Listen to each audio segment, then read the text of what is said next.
It's remaining for dollar to affect the quality of people's urine and poo. And I'm sure it does, because people who could afford to live what you eat. Yeah. Okay, so you record about it. Hello, beautiful people. Yeah. Hello, beautiful people. Hi, welcome back to my channel. Yes, you're welcome. It's a girl, Jali. You're cutting me off. Yeah, go play again now. No, I'm not. I'm not. I just wanted you to be more in the frame. Yeah, I'm not sure would you like it. It's okay.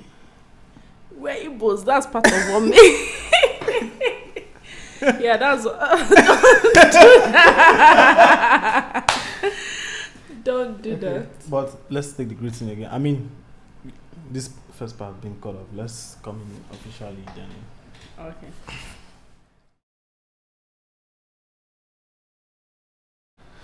Hello, beautiful people. Hello, beautiful people. Welcome back to our channel, guys. Thank you. It might not seem like a lot, but we're so grateful for the love that you guys have shown us so far on our videos, the comments, even the, because most of our followers and our subscribers now are like our friends and family, friends of friends, and so they. At the back end, like, we get messages from WhatsApp, Insta, and YouTube, and Facebook, telling us how this was fun. We should do more of that. So today we decided to bring back Mr.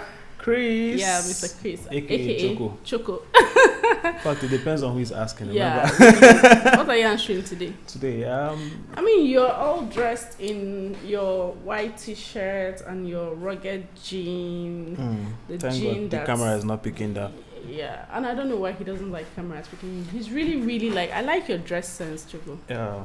No, don't you think you have great dress sense? I do. I'm mostly on white. Yeah, white tops and stuff. You dress really well. Like, I'm sure a lot of your customers and clients have asked you why you dress so well. Like, for a job you can just let of course out. You can just dress anyhow. And I like the fact that he makes an effort. Like I said, he just always just makes an effort to look really good. I mean, he's a fine boy, so I'm sure he's just trying to look the part all the time. Yeah, and represent the Fine Boys Association. Yeah, the Fine Boys Association. What's your take on the Stingy Men Association supporting the obedient crew? I mean, 2023 is gonna be a year. Like, I really cannot wait for 2023 election. Like, you have spoken well. Yeah. Okay. See, this is when God steps into an issue. Yeah. Like, God steps into a situation. Yeah. Everything is propelled. Like, you're not aware of what's happening. Everything is propelled spiritually. Yeah. So the whole movement and everything, I can just see the hands of God, the hands of God in the whole movement. Everything. Yeah, because I don't even remember. I think the last time we had such a popular presidential aspirant was during the change movement, and that was because at the time Nigerians thought they wanted something that they didn't know they didn't want. Yeah. And that was why they were desiring change at the time. Not like we didn't need a change in our economic or our political system, but like they didn't understand the change that they were being asked to come get. Yeah, if they knew, they wouldn't even have chanted change. And I feel like that's the reason people are even skeptical with this new movement. Like, people feel like, is it gonna hit them like it did in the change era? I mean, this is the most popular. I mean, I don't know any other thing that's popular right now about 2023 election apart from being obedient and Peter Obi is like really the most popular person. The truth is that Nigerians have learned their lessons. Yeah. With the experience we've had in the past 7 years and counting, is enough to tell you when someone has genuine intentions. And, But don't you think that, I mean, like, the fact that this is a really popular, because people like to move with majority, right? Yeah. This is a really popular campaign. This is a really popular thing. This is how popular change was. And the change campaign was moving from state to state. It was even backed up by a lot of international, boards and all of that. So don't you think that Nigerians are kind of scared that we might have like a repeat of change. I mean, if this thing is popular and we haven't seen it, don't you think that they're afraid to embrace it? Because I've spoken to some people and that's their fear. They feel like he's saying all the right things. He's saying all that Nigerians need to hear at this time. But what are the chances that he's going to deliver? He's going to deliver. If it's someone that has not been under Peter Obi's leadership, I'll be skeptical. But I was privileged to be in Anambra while he was governor. Yeah. And there is no difference from what he's saying and what he did back then. Yeah. You understand? The man is just a man of integrity, and he's a focused person. And when he's mean to do something, he means it. So I don't doubt his words when he speaks the way he does. Yeah. I believe strongly that he's going to deliver. Yeah. Yeah. Because I've been there. Okay. I know how much importance he placed on education. Okay. And which is a very, very, very foundational thing for every society. Right every now. Society really. Like I mean, a society without education is really bankrupt at some point. Yeah. When you provide education, you provide jobs. Yeah. Security. In fact, providing jobs and education has already tackled 50% of the security problem Nigeria is facing. Yeah. You get, because when there are jobs, when young people have what to do to earn a living, nobody enjoys violence. True. Nobody enjoys doing that. So he has what it takes, and he has the strategy just for him to be given a chance. Yeah, you believe that, right? Yes, I do. Yeah, same here. I really share the same opinion. I feel like the popular saying, they say the key to the future is in the past. Like every time you want to know what the future will look like, just look at it. So like every time you want to see what the future will look like as someone is coming on board, you need to look at the past. If they have led before, chances are it's not going to be much different. Of course. Yeah. So I feel like we have tasted the obedient movement. Yes, though not at the presidency level, but at the governorship level. I'm also an Anambrarian, and I'm not supporting him because I'm an Anambrarian. I'm supporting him because I saw like an unequaled like level of integrity poured into governance. I saw someone who was genuinely interested in seeing his people move forward. Like I know so many things that he did. The educational system took a new turn, you know. Like people now wanted to be part of academia. Initially it was all about suffering for nothing. Yeah. But people now wanted to be associated with the academic world because of the way he lifted the academic, you know, like gave principals the comfort that they needed to move around, took them outside of the country to study an already working system. I like how he's really proactive. Okay, like, you know, the other day he was in Egypt to study power. He's not yet the president, and yes, he's already thinking forward. Like that is what we need. Yeah, that is what Nigeria needs at this time. I think like the young people, we need to come out and just show our massive support. Like, don't even back down. No matter what you're offered, understand that it's your future. Like, if you lose it because of a pot of stew, I mean, the next 8 years, we don't know what is like. Not everybody can afford to take their children abroad, and regardless, even if you can afford to take your children abroad, are they never going to come back to Nigeria? Yeah, they won't stay there forever. And some of them will even want to stay there forever. That's not the proactive way of, you know, making a country great. Because the idea is supposed to be, okay, even if our children go there for education, we're educating them so they can come back and add to the, you know, the human resources of the human capital of the nation. But some people have decided their children are not coming back. They've even bought graves. I mean, you know your aunt, you know your people now. Like, I have family over there, and they're not planning to come back. They've sold all that they have here because they feel like it's, you know, and I really don't blame them. If you look in retrospect, like, you can't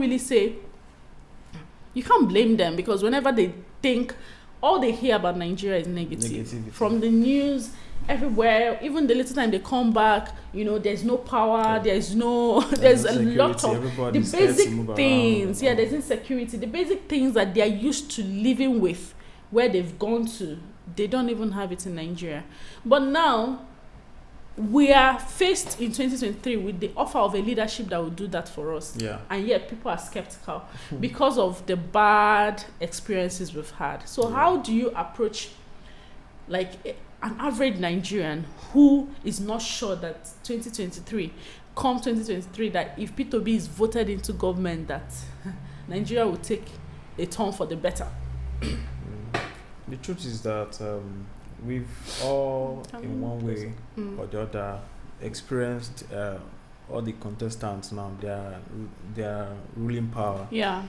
We've had Peter B's experience, like you said. We've had Atiku's experience as a vice president, like you said. And he was one-time governor. Yeah.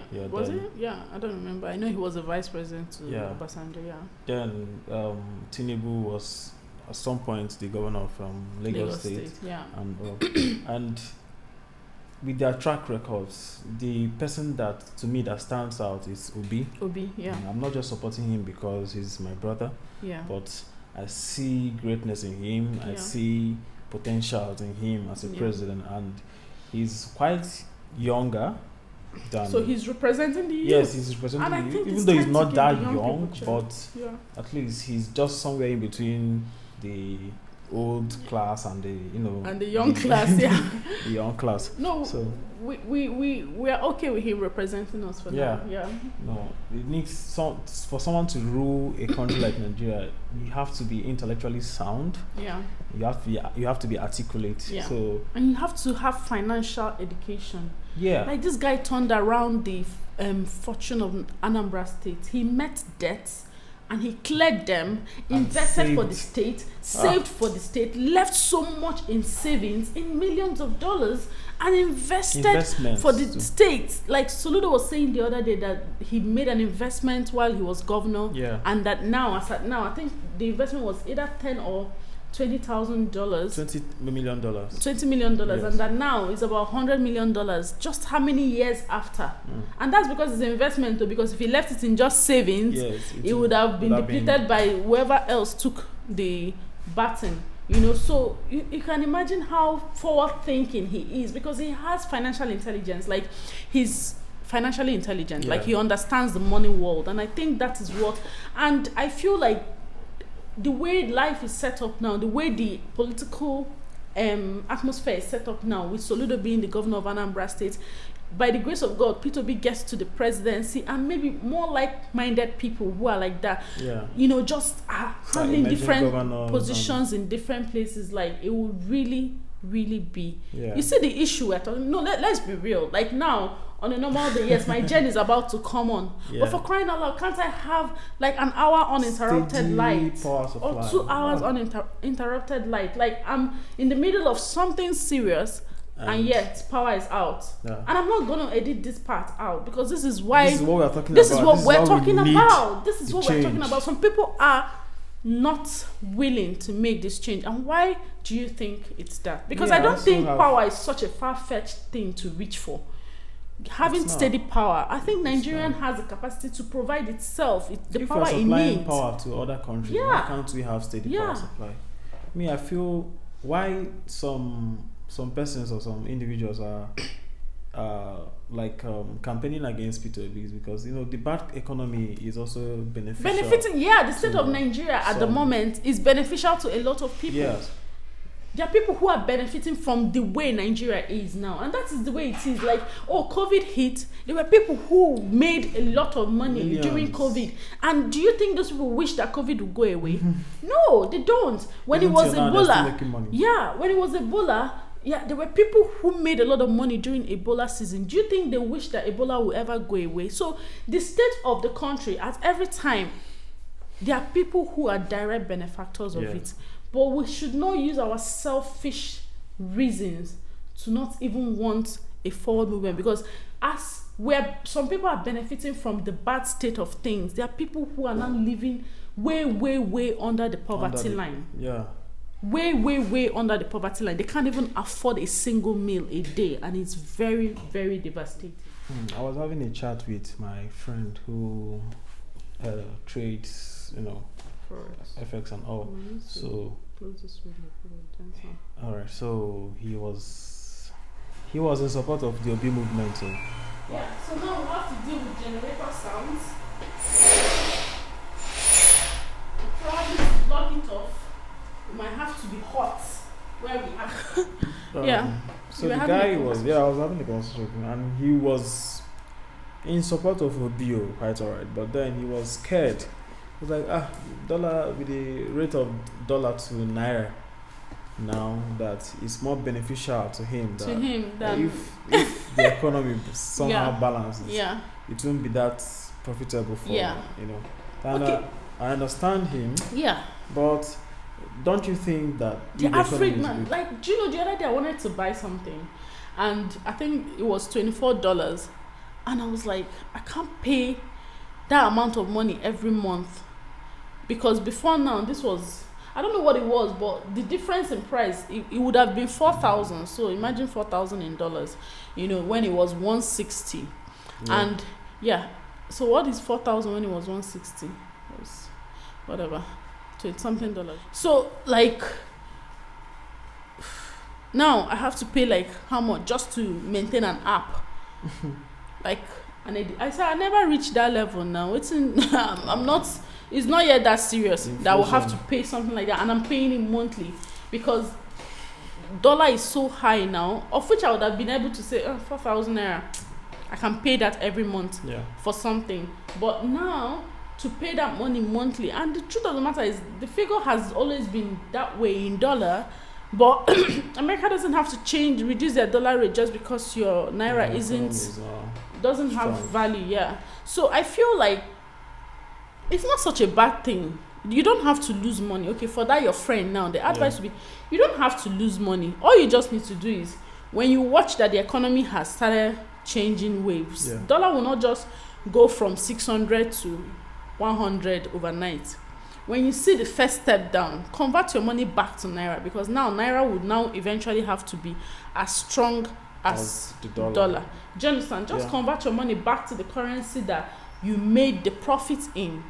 So you shouldn't want, it's affecting the fact that dollar is at 600 and something as at today is affecting a lot of people.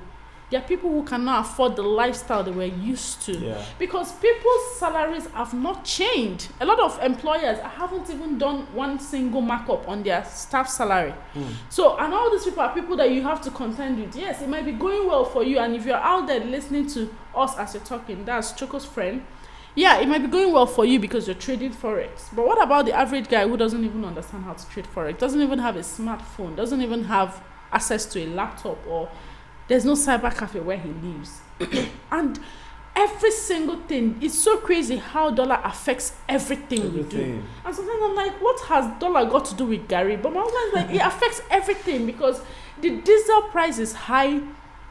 Transportation that used to cost them 100 naira, it's costing them probably 500 naira. So you don't expect them to keep selling the Gary the way they used to sell it, because the price of everything, that the logistics and even production, some of them that are into mechanized farming, the price of diesel is no longer what it used to be. So it's affecting everything. So you don't expect dollar not to affect.